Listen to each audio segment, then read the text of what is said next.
Matrimonial இணையதளத்தின் மூலம் திருமண ஆசை காட்டி சென்னை பெண்ணிடம் பணத்தை கொள்ளையடித்த பலே நைஜீரிய நாட்டு திருமண மோசடி கில்லாடிகள் சிக்கியது எப்படி என்பதை விவரிக்கின்றது இந்த பதிவு. பெண்ணின் முகவரிக்கு விலை உயர்ந்த பரிசுகளை அனுப்பி ஆசையை தூண்டிய நைஜீரிய கொள்ளையர்கள். சென்னை கேகே நகர் பகுதியைச் சேர்ந்த பெண் ஒருவர் தனது திருமணத்திற்காக வரம் தேடி ஒரு மேட்ரிமோனியல் இணையதளத்தில் தனது சுய விவரங்களை வெளியிட்டுள்ளார். அப்போது அவரது விவரங்களை அறிந்து அந்த பெண்ணின் வாட்ஸ்அப்புக்கு தொடர்பு கொண்ட அலெக்சாண்டர் சஞ்சு என்ற ஒரு மர்ம நபர் பெண்ணிற்கு தொடர்ந்து தனது குறுஞ்செய்திகளையும் படங்களையும் அனுப்பி வைத்து தனது தந்திரமிக்க காதல் வார்த்தைகளால் அவரை பெரிதும் மயக்கி கவர்ந்துள்ளார். மேலும் வாட்ஸ்அப் குறுஞ்செய்தியில் தகவல்களை அனுப்பிய அந்த மர்ம நபர் தான் வெளிநாட்டில் வசிப்பதாகவும் அந்த பெண்ணிடம் கூறியதுடன் அந்த பெண்ணை தனக்கு மிகவும் பிடித்திருப்பதாகவும் திருமணம் செய்து கொள்ள விரும்புவதாகவும் ஆசை வார்த்தைகளால் மயக்கியதுடன் அந்த பெண்ணின் முகவரிக்கு ஒரு சில விலை உயர்ந்த பரிசு பொருட்களை அனுப்பியும் வைத்துள்ளார். உடனே அந்த பெண் சந்தோஷத்தில் தன்னை மறந்து உண்மை முகம் தெரியாத அந்த மர்ம நபருடன் தொடர்ந்து வாட்ஸ்அப் குறுஞ்செய்திகளை பரிமாறிக்கொண்டிருந்த சமயத்தில் தான் அந்த சைபர் குற்ற விபரீதம் அந்த பெண்ணுக்கு நடந்தேறியுள்ளது. வித்தியாசமான முறையில் சென்னை பெண்ணிடம் பணத்தை பறித்த நைஜீரிய கொள்ளையர்கள். திருமண ஆசையில் வெளிநாட்டில் தான் விரும்பிய நபரை திருமணம் செய்து கொண்டு செட்டில் ஆகிவிடலாம் என்ற கனவில் இருந்த அந்த பெண்ணுக்கு ஒரு ஃபோன் கால் வந்துள்ளது. அந்த ஃபோனில் பேசிய அந்த மோசடி கும்பலின் ஆசாமி ஒருவர் தான் புதுடெல்லி விமான நிலையத்திலிருந்து பேசுவதாகவும் தன்னை ஒரு கஸ்டம்ஸ் அதிகாரி என்றும் அந்த பெண்ணிடம் கூறி அறிமுகப்படுத்தி கொண்டுள்ளான். மேலும் அந்த பெண்ணுக்கு பார்சல் ஒன்று வந்துள்ளதாகவும் சுங்கவரி செலுத்தினால் மட்டுமே அதனை பெற்றுக்கொள்ள முடியும் என்றும் உடனே பணத்தை அனுப்பும்படியும் அப்பெண்ணிடம் அந்த பலே மோசடி கும்பலின் ஆசாமி தெரிவித்துள்ளான். இதனை உண்மை என்று நம்பிய அந்த அபலை பெண் பல்வேறு வங்கி கணக்குகளை கொடுத்து அந்த வங்கி கணக்குகளில் பணத்தை போடச் சொல்லியுள்ளான். இதனால் தான் ஏமாற்றப்படுவதையே உணர்ந்து கொள்ளாத அந்த அபலை பெண் கொஞ்சம் கொஞ்சமாக ரூபாய் 2,87,00,000 ரூபாயை மோசடி ஆசாமி சொன்ன எல்லா வங்கி கணக்குகளிலும் செலுத்தியுள்ளார். மேலும் மேலும் அந்த மர்ம ஆசாமி அந்த பெண்ணை விடாமல் வங்கி கணக்குகளில் பணம் செலுத்தி சொல்ல அப்போதுதான் தான் யாரோ ஒருவரால் நன்கு ஏமாற்றப்பட்டு கொண்டிருக்கிறோம் என்பதை உணர்ந்து கடும் அதிர்ச்சியில் உறைந்து போயுள்ளார் அந்த அபலை பெண். உடனே சுதாரித்து கொண்ட அந்த பெண் இது குறித்து சென்னை மத்திய குற்றப்பிரிவு சைபர் கிரைம் காவல்துறையினருக்கு புகார் அளித்துள்ளார். கொள்ளையர்களை பிடிக்க களமிறங்கிய சென்னை மத்திய குற்றப்பிரிவு சைபர் கிரைம் போலீஸ்.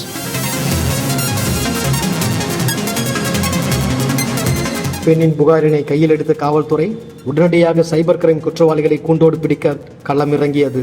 ஆம், காவல்துறையினரும் விசாரணையில் பல்வேறு விதமான அதிர்ச்சிகள் காத்திருந்தன. மோசடி பேர்வழிகள் பணத்தை போடச் சொன்ன எல்லா வங்கிகளிலும் இருந்து முதலில் அந்த குற்றவாளிகளின் செல்போன் எண்ணை காவல்துறையினர் பெற்றுக்கொண்டனர். அந்த வங்கி கணக்குகளில் தெற்கு டெல்லி, மேகாலயா, கேரளா, ஜார்க்கண்ட், குஜராத், மேற்கு வங்கம், மத்திய பிரதேசம், மணிப்பூர், மிசோரம் ஆகிய மாநிலங்களில் உள்ள ஊர்களில் போலியான பல பெயர்களில் அந்த வங்கி கணக்குகள் தொடங்கப்பட்டிருப்பது காவல்துறையினரின் முதற்கட்ட விசாரணையில் தெரிய வந்துள்ளது. ஆனால் மேலே சொன்ன ஊர்களில் உள்ள வங்கிகளின் ஏடிஎம் கார்டுகளின் பண பரிமாற்றம் மற்றும் நெட் பேங்கிங் போன்றவை புதுடெல்லியில் உள்ள உத்தம் நகர், மோகன் நகர், துவாரகா ஆகிய பகுதிகளில் மேற்கொள்ளப்பட்டிருப்பதை கண்டு காவல்துறையினர் அதிர்ச்சியும் ஆச்சரியமும் அடைந்துள்ளனர். உடனே புதுடெல்லி நோக்கி ஒரு சிறப்பு தனிப்படை அமைக்கப்பட்டு சென்னை மத்திய குற்றப்பிரிவு சைபர் கிரைம் காவல்துறையினர் விரைந்துள்ளனர்.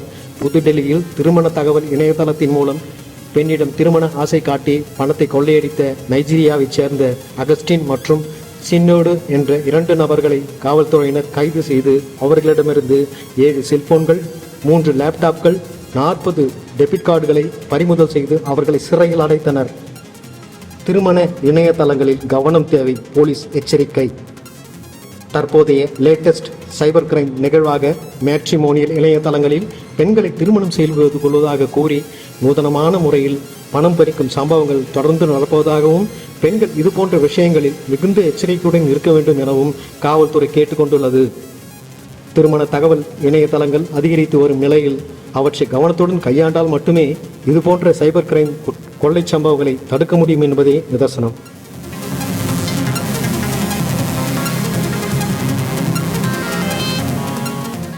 வணக்கம் சார்.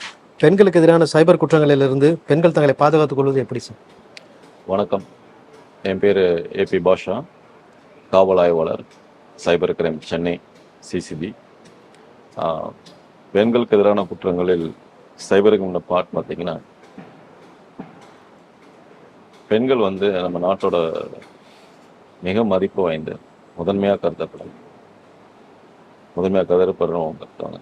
பட் இந்த சைபராக இருக்கட்டும் இல்லை சோஷியலாக தான் இருக்கட்டும் பாதிக்கப்படுறதும் அவங்க தான். இந்த மாதிரி அவேர்னஸ் வந்து நம்ம பல ரிப்பீட்டடாக கண்டக்ட் பண்ணுற காரணம் குழந்தைகளும் பெண்களும் பாதுகாப்பாக இருக்குங்கிற ஒரே காரணத்துக்காக தான். பெண்கள் தன்னுடைய தேவைக்கேற்ப டிஜிட்டலைசேஷன் ஆகட்டும், நவீன மாடர்ன் கல்ச்சராக இருக்கும், எதில் போனாலும் தங்களோட ப்ரைவசி விஷயம் மேக்ஸிமம் ஷேர் பண்ணாமல் இருக்கிற பட்சத்தில் சைபருக்கு மேலே குற்றங்கள் தான் அவங்க மேக்ஸிமம் தங்களை பாதுகாத்துக்கலாம்.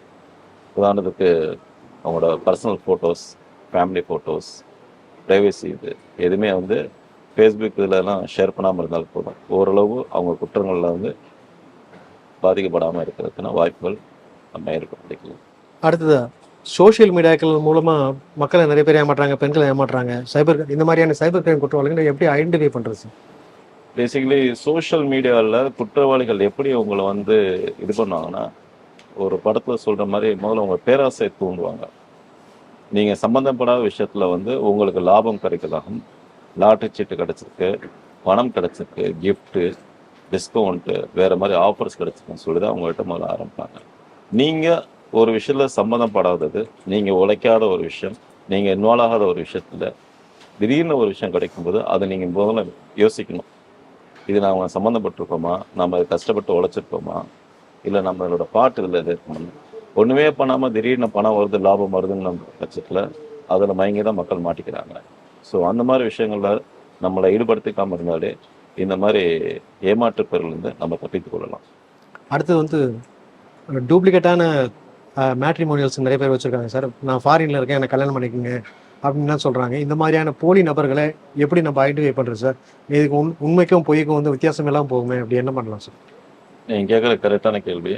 உண்மையான திருமண தகவல் மையத்துக்கும் போலியான தகவல் மையத்துக்கும் வேறுபாடு எப்படின்னா, நான் ஃபஸ்ட்டு அதை வந்து வெரிஃபிகேஷன் தான். வெரிஃபிகேஷன்னா நீங்கள் ஒரு கான்டாக்ட் கொடுத்து அவங்கக்கிட்ட நீங்கள் பேச ஆரம்பித்த பிறகு அவங்க எந்த மாதிரி பேசுகிறாங்க வச்சு நீங்கள் கணிச்சிங்க தெரியும்.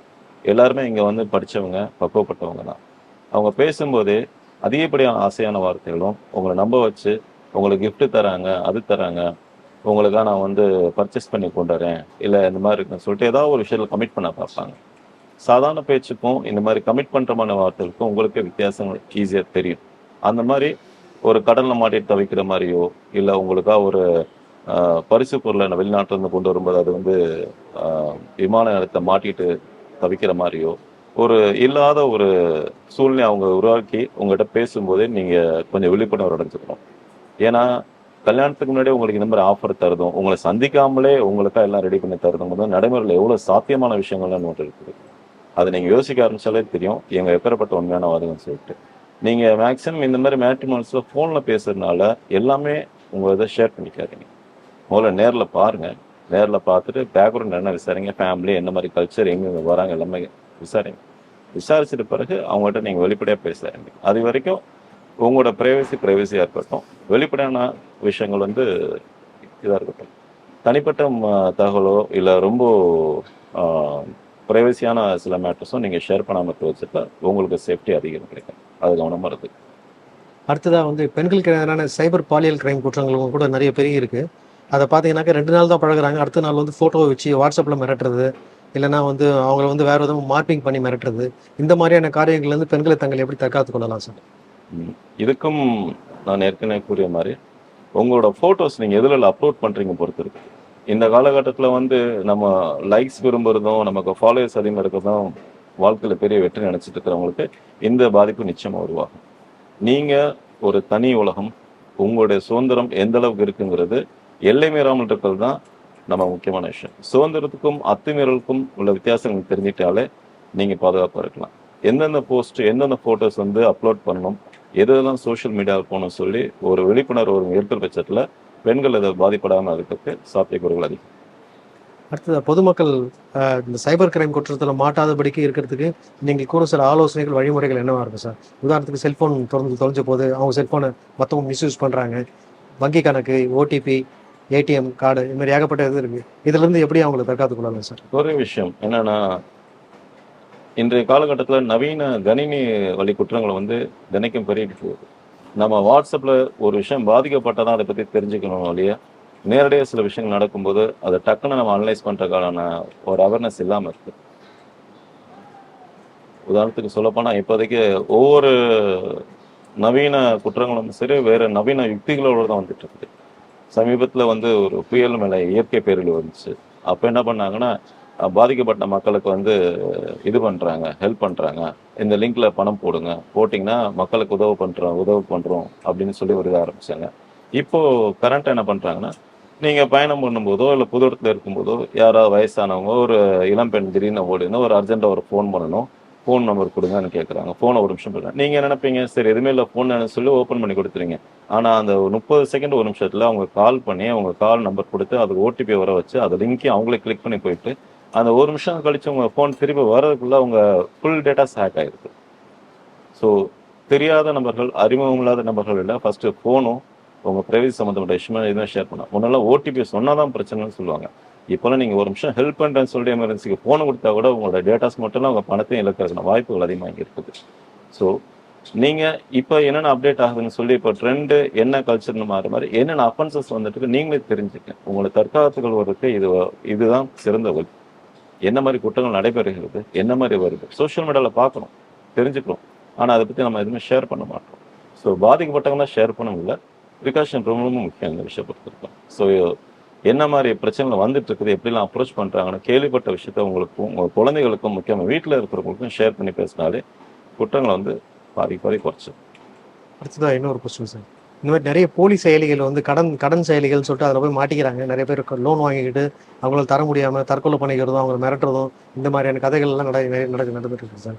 போலி செயலிகளை எப்படி ஐடென்டிஃபிகேஷன் பண்ணலாம் சார்? இல்லை, அதில் ஐடென்டிஃபை பண்ணுறதுங்கிறது சற்று சிரமமான விஷயம். ஏன்னா ஒரு சமூகத்தில் இருக்கிற நபர் வந்து தன்னோட பிரச்சனையை வந்து சுலபமும் சீக்கிரமாகவும் தீர்க்கணும்னு சொல்லி தான் ஆசைப்படுவாங்க. அதனால தான் இவங்க போய் இப்படி மாட்டிக்கிறாங்க. கடனை சீக்கிரம் அடைக்கணும், சீக்கிரம் லோன் கிடைச்சா போதும், அப்புறம் அந்த ப்ராசஸிங்லாம் கம்மியாக இருந்தால் போதும்னு சொல்லி அந்த குறுக்கு வழி தேட்ட பட்சத்தில் அந்த பிரச்சனையே வருது. இதை கண்டுபிடிக்கிறதுக்காகவும் சரி, நம்ம மாநகர காவலும் சரி, சைபர் காவலும் சரி தீவிரமாக இயங்கி விட்டு செயல்பட்டு அதுவும் கண்டுபிடிச்சிக்கிட்டு இருக்கோம்.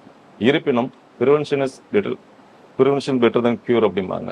நம்ம முன்னெச்சரிக்கை நடவடிக்கை எவ்வளோ அதிகம் மேற்கொள்கிறோமோ அதுதான் கண்டுபிடிக்கிறோட கொஞ்சம் சிறப்பு இதாக இருக்கும்னு நம்புகிறோம். அதனால் எதையுமே குறுக்கு வழி இல்லாமல் தனக்கு சம்மந்தம் இல்லாத விஷயத்தில் தொடர்பு இல்லாமல் இருந்தாலே போதும். நம்ம வந்து இந்த மாதிரி குற்றங்களை நம்ம பாதுகாத்துக்கலாம். முதல்ல இந்த மாதிரி ஒரு கம்பெனி பேசுகிறாங்க சொன்ன கம்பெனியை பற்றி முதல்ல ஐடென்டிஃபை பண்ணுங்க. நீங்கள் பேப்பர்ஸ் உங்கள் ஆதார் கார்டோட காப்பியாக இருக்கட்டும், இல்லை பேன் கார்டோட காப்பியாக இருக்கட்டும், யாருக்கும் டக்குன்னு ஷேர் பண்ணிடுறாங்க. ஈவன் நம்ம பாஸ்போர்ட் ஃபாரின் போயிட்டு வரும்போது இல்லை ட்ராவல் பண்ணிட்டு வரும்போது அந்த QR கோடு கூட யாருக்கிட்ட நீங்கள் கொடுக்காம இருக்கிறது ரொம்ப நல்லது சொல்கிறோம். ஏன்னா விமானத்தில் நீங்கள் போயிட்டு அந்த டிக்கெட்டில் இருக்க அந்த ஸ்கேனர் வச்சு அந்த QR கோடை வச்சு பல டீட்டெயில்ஸ் உங்களை பற்றி எடுக்கலாம். அது பல விஷயங்கள் நாங்கள் சொல்லிட்டு இருக்கோம். அது தூக்கி குப்பையில் போடாதீங்க, எரேஸ் பண்ணுங்க, யார்கிட்டையும் ஷேர் பண்ணாதீங்கன்னா. சின்ன சின்ன விஷயங்கள் தான் பெரிய பிரச்சனை நம்ம கொண்டு போகணும்னு சொல்லிட்டு இருக்காங்க. ஸோ இந்த மாதிரி விஷயங்கள் கவனமாக இருந்தாலும் போதும், நம்ம பிரச்சனை சந்திக்காமல் இருக்கிறது வாய்ப்பு இருக்குது. இப்போ உடனடியாக மக்கள் அணுகிறதுக்கு இந்த காவல்துறை 100 அந்த மாதிரி நிறைய நம்பர்லாம் இருக்குது. சைபர் கிரைமுக்கு அது மாதிரி குறிப்பாக எதனா நம்பர் கொடுத்துருக்காங்க? டோல் ஃப்ரீ நம்பர் கொடுத்துருக்காங்க. சைபர் குற்றங்களை பாதிக்கப்பட்ட மக்கள் நேரடியாக வந்து அணுகிறதுக்கு எங்கள் ஆஃபீஸ் எப்பவுமே அவைலபிலிட்டியாக இருக்குது. அப்போ தான் அவங்க என்ன மாதிரி பிரச்சனை சந்திச்சிருக்காங்கன்னா நேரில் கேட்டுக்கிறதுக்கு டீம் இருக்காங்க, ரிசப்ஷனில் இருக்காங்க, எல்லாமே ஆட்டோமேட்டிக்காக அவங்க ரிசீவ் பண்ணி டீட்டெயில் கேட்டால் இமீடியட்டாக ஆக்ஷன் எடுப்பாங்க. அதை தாண்டி வந்து பேங்க் சம்மந்தப்பட்டது, இந்த மாதிரி பேங்க்கில் ஏதாயிடுச்சு, எங்களோட பக்கம் பணம் போயிடுச்சு அப்படின்னா டோல் ஃப்ரீ நம்பர் நாங்கள் கொடுத்துருக்கோம். அந்த டோல் ஃப்ரீ நம்பர் நீங்கள் பயன்படுத்தினா கூட இமீடியட்டாக உங்களுக்கு ஆலோசனை கொடுக்கறதுக்கும் நீங்கள் எப்படி நீங்கள் அடுத்து அணுகலாம்னு சொல்கிறதுக்கும் வழிகாட்டுதலுக்கு எங்களுக்கு டீம் வந்து ஃபங்க்ஷன் ஆகிட்டு இருக்கு. கடைசியாக ஒரே ஒரு கொஸ்டின் கேளுங்க. தவறுதலாக வந்து இப்போ வந்து பேங்க்கில் இதுமாரி ஓடிபி மிஸ் ஆகி ஒருத்தர் பணத்தை எழுந்துட்டாருன்னு வச்சுக்கோங்க, எத்தனை மணி நேரத்துக்குள்ளே அவர் வந்து இமீடியட்டாக வந்து சைபர் கிரைம் வந்து அணுகணும் சார்? 24 ஹவர்ஸ்க்குள்ளே வர்றது ரொம்ப உகந்தானது. அந்த 24 நேரத்தில் வந்தோம்னா அவங்களுக்கு எளிமையாக பணத்தை திருப்பி கிடைக்கிற வழிமுறைகள் நாங்கள் ஏற்படுத்தி வச்சுருக்கோம். ஸோ நேரடியாக வர்ற பட்சத்தில் காலதாமதம் எவ்வளோ செய்யாமல் இருக்கிறீங்களோ அந்த அளவுக்கு உங்கள் பணம் சீக்கிரம் கிடைக்கிற வாய்ப்புகளும் நாங்கள் ஏற்படுத்திக்கிறோம். சார் இப்போ சமீப காலங்களில் பார்த்தீங்கன்னாக்கா இன்ஸ்டாகிராம்லேயும் சரி, ஒரு சில ஃபேஸ்புக்கு இந்த மாதிரி சோஷியல் மீடியாக்களில் வந்து பணத்தை ரெட்டிப்பாக்கி தரோம், நீங்கள் வந்து இவ்வளோ பணம் போட்டிங்கன்னா இவ்வளோ பணம் கிடைக்கும் உங்களுக்குன்னு சொல்லிட்டு, உங்கள் பணம் வந்து மெச்சூர்ட் ஆகிடுச்சு, நீங்கள் வந்து வாங்கிக்கலாம், ஆனால் அதுக்கு வந்து வட்டி கட்டணும், அதுக்கு வந்து நீங்கள் வந்து அதுக்கு வந்து எனக்கு எக்ஸஸாக பே GST ஏதாவது சர்வீஸ் டேக்ஸ் அந்த மாதிரி பண்ணால் தான் அடுத்தது அவங்க அந்த பணம் உங்கள் கை கிடைக்கும் அப்படின்னு சொல்லிட்டு இப்படி சொல்லி நிறைய பணத்தை வாங்குறாங்க. இதிலிருந்து எப்படி சார் ஐடென்டிஃபை பண்ணி எப்படி மீண்டு வரலாம் சார்? இல்லை, ஒரே விஷயம், இன்ஸ்டாகிராம் மட்டும் இல்லை, சோஷியல் மீடியா சம்மந்தப்பட்ட பல இடங்களில் உதாரணத்துக்கு இப்போ டேக்ஸ் மந்த் போயிட்டு இருக்கு. எல்லாருமே இன்கம் டேக்ஸ் கட்டுவாங்க. இன்கம் டேக்ஸ் கட்டி முடிச்சு 1 மாசம் கழிச்சு பார்த்தீங்கன்னா இன்கம் டேக்ஸ்ல இருந்து உங்களுக்கு தகவல் வர மாதிரி இருக்கும். உங்களை பணம் வந்து நீங்க அதிகப்படியாக செலுத்திட்டீங்க, வரியை தாண்டி உங்களை அதிகப்படியான பணத்தை நீங்க கட்டியிருக்கீங்க, ஸோ உங்க பணத்தை நாங்க திருப்பி தரோம். நீங்க 1 லட்ச ரூபா கட்டிருக்கீங்க, நான் 50,000 திருப்பி தரோம் சொல்லி மாதிரி ஒரு விஷயம் சொல்லுவாங்க. ஆர்டிஐ இந்த இன்கம் டேக்ஸ் இது வந்து டைரக்டா இந்த மாதிரி யாரும் அப்ரோச் பண்ண மாட்டாங்க. த்ரூ லெட்டர் மூலமாவோ ஆத்தென்டிகேட்டட் மெத்தட் மூலமாக தான் அவங்கள அப்ரோச் பண்ணுவாங்க. இந்த மாதிரி சொல்றது, அப்புறம் உங்களை லாட்ரி விழுந்துருச்சு அப்படின்னு சொல்றது, இல்லைன்னா மணியை வந்து ரெட்டிப்பாக்கி தர்றது, உங்களுக்கு டூர் அண்ட் டிராவல்ஸ்க்கு ஃப்ரீ ஆஃபருக்கு கொடுத்துருப்போம். இந்த பேக்கேஜ் வந்து மற்றவங்க போனாங்கன்னா 1 லட்ச ரூபா ஆகும், பட் உங்கள் ஃபேமிலியோட கூப்பிட்டு போறதுக்கு நாங்கள் வெறும் 50,000 தான் கொடுக்குறோம். அதுக்கு இனிஷியேஷன் ப்ராசஸ் ஃபீஸு, இதுக்கு இந்த மாதிரி சர்வீஸ் சார்ஜஸ்னா சின்ன அமௌண்ட்டாக கேட்க ஆரம்பிப்பாங்க. ஒன்ஸ் நீங்கள் வந்து அந்த 500 ரூபாயில் ஆரம்பிச்சு 5,000 கட்ட ஆரம்பிச்சாலே போதும், தொடர்ச்சியாக அதுக்குள்ளே கமிட்மெண்ட் பண்ணுற மாதிரி தான். 5,000 கட்ட சொல்லுவாங்க, அப்புறம் 2,000 கட்டினா போதும்பாங்க. சார் எல்லாமே ரெடி ஆயிடுச்சு சார், லாஸ்ட் நாளைக்கு தான் கலெக்ட் பண்ணிக்கலாம் சார், இன்னும் ஒரு 5,000 கட்டினா போதும். இப்படியே சிறுக கொண்டு போயிட்டு 25லேருந்து 50 வரைக்கும் அதுக்கு நீங்கள் அந்த டூர் பேக்கேஜ் நீங்களே எடுத்துகிட்டு போயிட்டு வந்துடலாம். சின்ன விஷயங்கள் தான், அந்த எலிப்பொறி மாதிரி தான், அந்த ஃபிஷிங் அப்படிம்பாங்க, மீன் பொறி மாதிரி தான் போட்டு உங்களை பிடிக்க ஆரம்பிப்பாங்க. நீங்கள் அதுக்கு தான் ஆரம்ப சொன்னோம், அதிகப்படியான விஷயங்களுக்கு ஆசைப்படாமல் உங்களுக்கு சம்மந்தமில்லாத விஷயங்கள் நீங்கள் ஆசைப்படாமல் இருந்தாலும் போதும். இந்த மாதிரி குற்றங்கள் வந்து நீங்கள் உங்களை பாதுகாத்துக் கொள்ளலாம். நன்றி. நன்றி சார், மிக்க நன்றி சார். தேங்க்யூ.